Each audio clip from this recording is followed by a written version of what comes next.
Selamat petang bos. Hyundai Sonata 2.0 auto tahun 2012.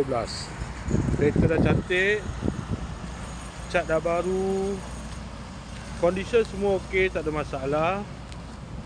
Kereta ni hanya boleh loan kredit dan loan kedai sahaja. Kalau nak beli cash pun boleh. Kalau berminat boleh datang kedai, tengok kereta, boleh test drive. Kereta ni accident free, boleh jalan jauh, tak ada masalah. Jom kita tengok bahagian dalam.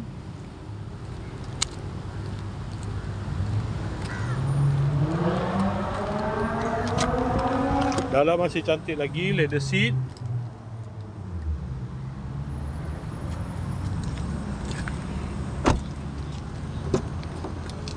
Aircon semua okey lagi.